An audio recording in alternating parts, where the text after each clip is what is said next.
Hello everyone, welcome to BM Nucleons. In this video, we are going to discuss about some basic concept of organic chemistry.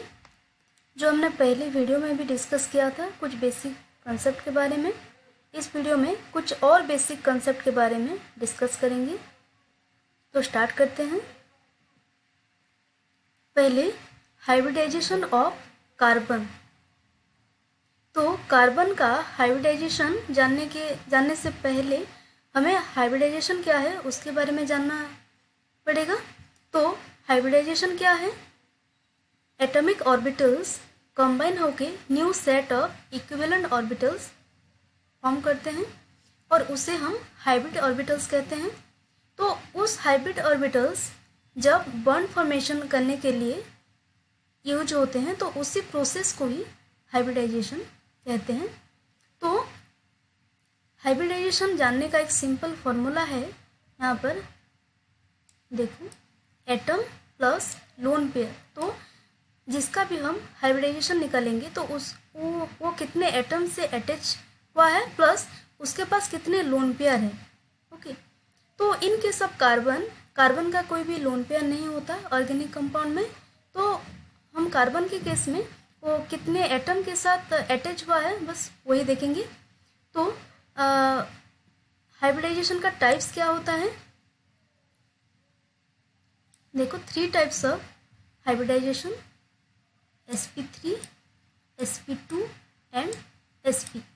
तो sp3 hybridisation में क्या होता है, 1s and 3p orbital मिलके जो hybridisation करते हैं उसके हम sp3 हाइब्रिडाइजेशन कहते हैं।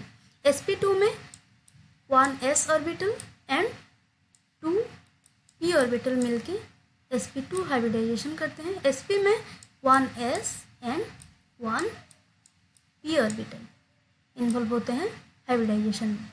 ओके, तो यहाँ पर अब देखो, कार्बन का एटॉमिक नंबर है 6। तो उसका इलेक्ट्रॉनिक कॉन्फ़िगरेशन जब लिखेंगे तो क्या होगा, 1s2, 2s2 एंड 2p2। तो यहाँ पर 1s2, 2s2 एंड 2p में क्या होता है, 2px1 एंड 2py1। ओके, ये ग्राउंड स्टेट में होता है। जब एक्साइटेड स्टेट में हम देखेंगे तो क्या होगा, 2s का 1 इलेक्ट्रॉन वो ट्रांसफर हो जाएगा 2pz को। ओके, 2s का 1 इलेक्ट्रॉन 2pz में चला जाता है एक्साइटेड स्टेट में, तो उसका इलेक्ट्रॉनिक कॉन्फ़िगरेशन हो जाता है 1s2, 2s1, 2px1, 2py1 and 2pz1। Okay, after that hybridisation होता है। तो sp3 में देखिए, यहाँ पर 1s का ऑर्बिटल एंड 2p का ऑर्बिटल मिलके sp3 हाइब्रिडाइजेशन कर रहा है। तो उसका एग्जाम्पल है यहाँ पर इथेन।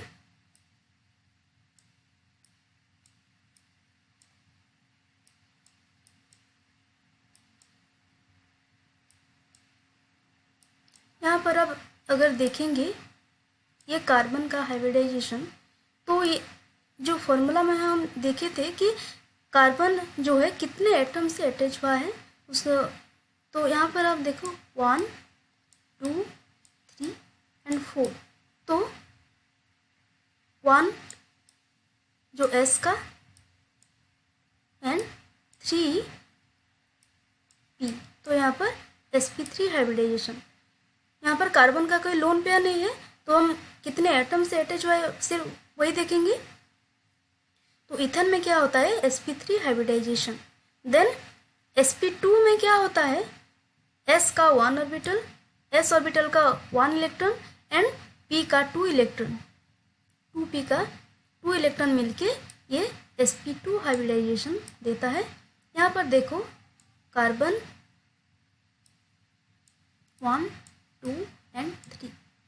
तो ये क्या है, ये दोनों कार्बन के बीच 2 बॉन्ड है। तो 1 है सिग्मा एंड 1 है पाई। तो पाई बॉन्ड को हम कंसिडर नहीं करते हैं जब हम हाइब्रिडाइजेशन निकालते हैं। तो इसी की वजह से ये क्या हो गया, sp2। यहाँ पर हम सिग्मा बॉन्ड को ही सिर्फ कंसिडर कर रहे हैं।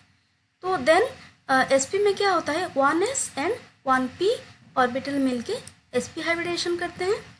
तो यहाँ पर देखो, और ये क्या है हमारा इथिन का एग्जाम्पल है।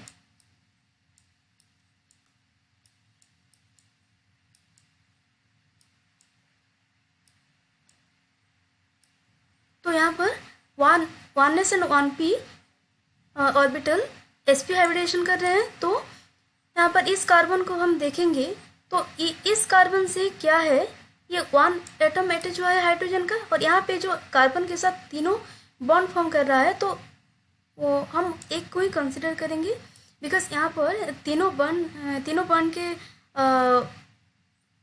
1 है सिग्मा एंड 2 जो है पाई बॉन्ड है। तो इसी के वजह से ये हो गया क्या sp। ओके, तो जब भी आप हाइब्रिडाइजेशन निकालोगे ऐसे फॉर्मूला से, एटम कितने एटम से ये अटैच हुआ है और कितने लोन पेयर है, तो जब भी पाई बॉन्ड होगा तो पाई बॉन्ड को आप कंसिडर नहीं करोगे, ओनली सिग्मा बॉन्ड को ही कंसिडर करोगे। ओके, देन अभी जानेंगे सिग्मा एंड पाई बॉन्ड के बारे में। तो सिग्मा बॉन्ड कैसे फॉर्म होता है, हेड ऑन ओवरलैप और एक्सियल ओवरलैप की वजह से फॉर्मेशन होता है। जैसे यहाँ पर आप देख सकते हो, ये है 1s ऑर्बिटल एंड ये है 1s ऑर्बिटल। तो ये दोनों s ऑर्बिटल क्या है, हेड ऑन ओवरलैप करके ये बॉन्ड फॉर्मेशन कर रहे हैं। तो ये बॉन्ड जो है ये सिग्मा बॉन्ड है, ये हेड ऑन ओवरलैप और एक्सियल ओवरलैप से ये फॉर्म हो रहा है।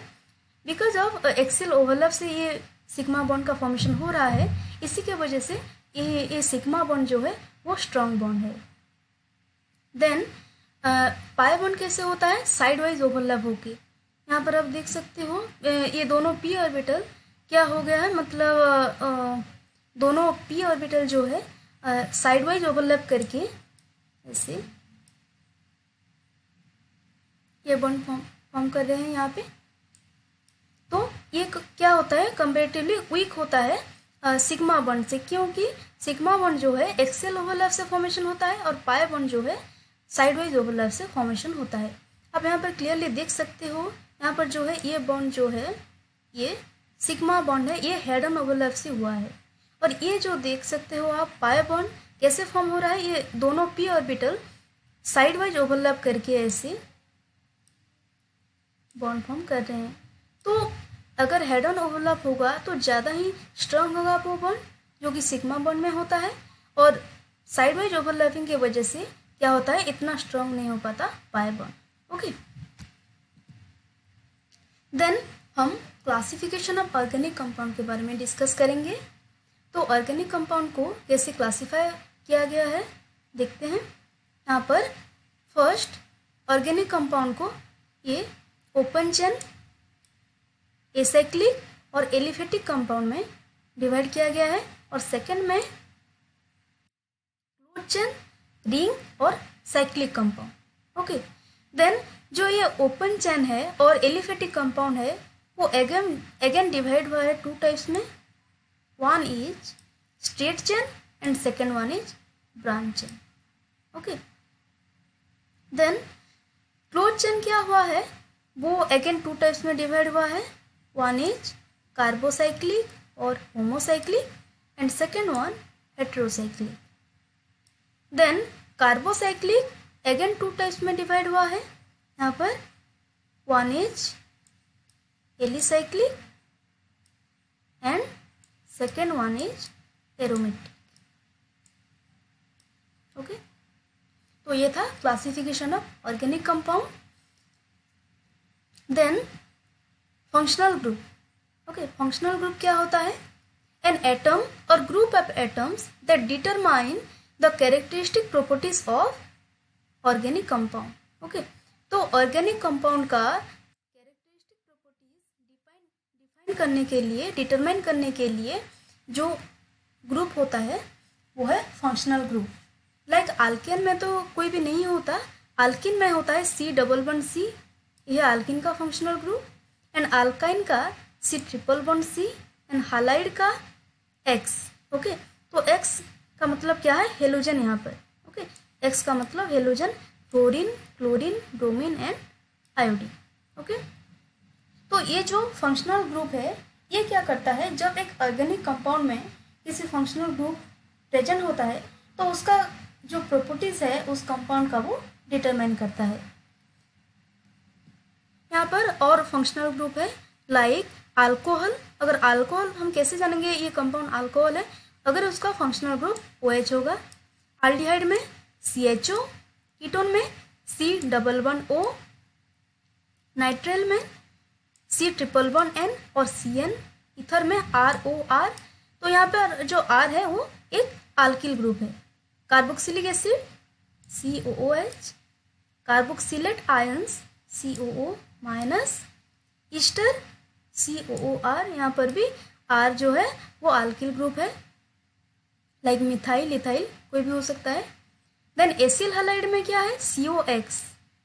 ओके, तो यहाँ पर भी X है, halogen group, fluorine, chlorine, bromine and iodine.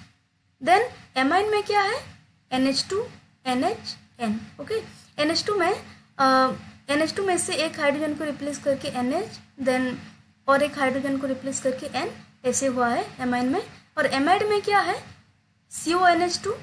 Okay, तो CONH2 में एमाइड में भी एक हाइड्रोजन रिप्लेस करके यहाँ पर CONHR एक अल्किल ग्रुप का एडिशन हुआ है। यहाँ पर 2 हाइड्रोजन रिमूव होके 2 अल्किल ग्रुप का एडिशन हुआ है CONR2। एंड नाइट्रो ग्रुप में क्या है NO2। ओके, तो ये जो फंक्शनल ग्रुप है वो ऑर्गेनिक कंपाउंड का कुछ प्रॉपर्टीज के बारे में डिटरमाइन करते हैं। तो आज की वीडियो में इतना ही। Thank you so much for watching.